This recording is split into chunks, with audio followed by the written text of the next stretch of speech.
Let's feel the power of sports now, because we keep telling you that special sports is the way to go. If we promote social inclusion, we can actually make special sports admirable in this country. Let's tell you the story of Hannah Babalala. She is a wheelchair racing champion. You'll watch this one and then you'll feel the power of sports. We'll be right back. Stay with us. Confined to a wheelchair, yet unstoppable, Hannah Babalala is a symbol of triumph against all odds. Paralyzed from the waist to the legs, but a moving force on the race tracks. This focus-driven wheelchair racer trains to keep fit at the National Stadium in Lagos with her colleagues. Let's do this. Let's go. We are going 5 laps.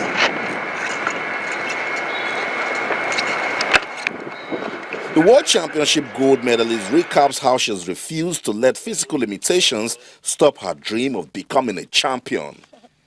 So one night, I was on the bed, maybe at the middle of the night. I woke up. I want to go ease myself. I tried standing up. I fell. I tried standing up. I fell. I tried the third time. I fell. Then I screamed. The name of my brother is Michael. Then I said, Michael, Michael, help me, Michael. Then I start shouting. Then everybody woke up in my house at the same time. They came to my room. What's the matter? Are you all right? And I said, I want to go to the toilet to ease myself. Then I tried standing up. I couldn't do that. And indeed, she found reasons to redefine her life. And at a decisive moment, she felt the power of sports. When I came to Liberty Stadium in those days, I would sit down and see a lot of people training. I was like, they are so happy. They're not even thinking about their disability. They want to do the sport and they keep laughing, enjoying themselves, catching fun. And I said, it's the high time I will join sport. She also told me a motivating story of how she turned a limiting condition into a blessing. I have achieved so much. I've traveled around the world. In Dubai in February, I was able to win this gold. And in 100 meters and in 200 meters, I'm the best in Nigeria. I'm the best in Africa. I'm out the world number 4 in 100 meters. I'm number 3 in 200 meters. I love my life. I'm a dream come true. Hannah has indeed done well for herself and Nigeria, but it hasn't been easy for the champ. Yeah, I'll be going to the World Championship next month, and I'm preparing so hard. I've been training. I train morning and afternoon, and I really want to change my racing chair. If I'm number 4 with this old racing chair, if I could get a new racing chair, I think I can be number 1, and I can even break the world record. That is what I'm planning. Have you been doubting the power of sports in transforming lives? Then this is your conviction. Hannah Babalala has done big things with her life through wheelchair racing and even working towards doing bigger things. Despite her condition, sports has made her a champion. Austin Okonakpan reporting for Channels Television News. Wow. Hannah Babalala, an inspiration indeed. Massive inspiration. You know, I did that story of Hannah Babalala, and every day I wake up, I said, Austin, why are you here? You must understand your purpose in it, because she's so happy. She doesn't look like there's anything wrong with her. Yeah. And that happened when she felt the power of sports. She looked at herself and said, she went to Liberty Stadium and she saw, special athletes living their lives, happy, doing different things. I said, I'm here lamenting every day I'm on wheelchair. This sports, I'm going to do it too. And that right there was the transformation. The turning point for her. Turning point for her. She's African champion. And she even just came back from the World Championships in Doha. She's been around the world through wheelchair racing.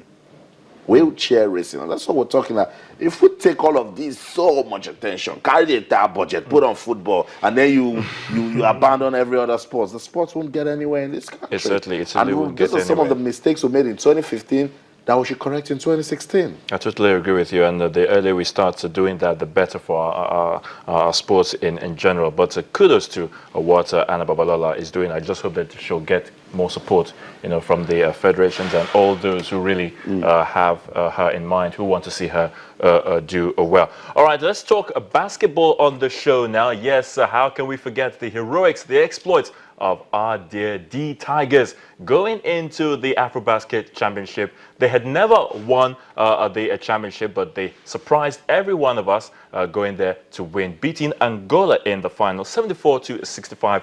It finished in that one, and of course they will be participating at the Olympics. So let's see how that happened, and then when we come back, we'll talk more on that. Stay with us. Tunis, and we're getting ready to watch Senegal and Nigeria in the first semifinal.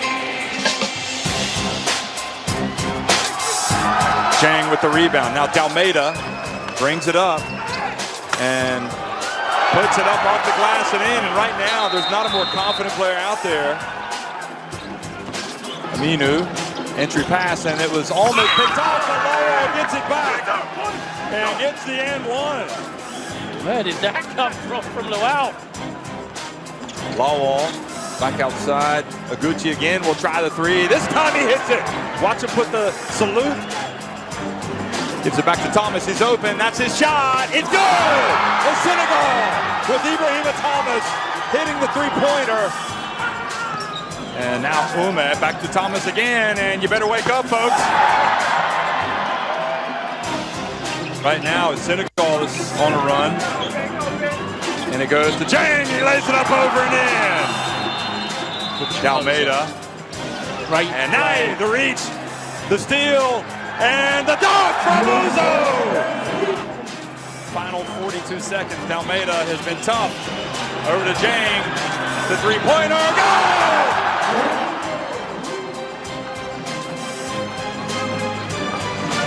Oguchi for three. Good! The Tigers now on top.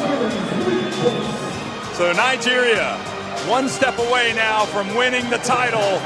Nigeria win it 88-79. Everybody, welcome back to Tunisia's AfroBasket 2015, and it is the title showdown between Angola and Nigeria. The long pass up to Marias, and he gets swatted from Shane Lawal. So Lawal's on the SWAT team tonight, and Marias answers with a three-pointer from the corner. Lawal turns and goes up strong around Reggie Moore. Lawal hands it off to Al Farouk. Oh, and he goes up for the dunk in the and one. And the foul in the and one. Another drive to the basket. Rice gets it over to Indoniema. Steps over, puts up a three. Count it! And just like that, it's back to a 10-point game. Now Giddey for three. Good! Finally hits one. Early in the shot clock, and he hits it anyway. Chamberlain Oguchi. Well, that's it, folks. Nigeria have finally reached the top of the AfroBasket podium. They have knocked off the real powerhouses in African basketball, Angola, and it was a convincing win, 74. Stand up for the champions. That's right. The Tigers. The AfroBasket Championship 2015. Yeah, we'll always bless 2015 for giving us that title, because the D Tigers, they have struggled, they have labored, they've been unfortunate. Everything terrible has happened to that team until 2015. They won, and what other way to win it? Against Angola. Let's bring Ben into this discussion, because that was a defining moment for sports in 2015. D Tigers going to Tunisia to win the AfroBasket title.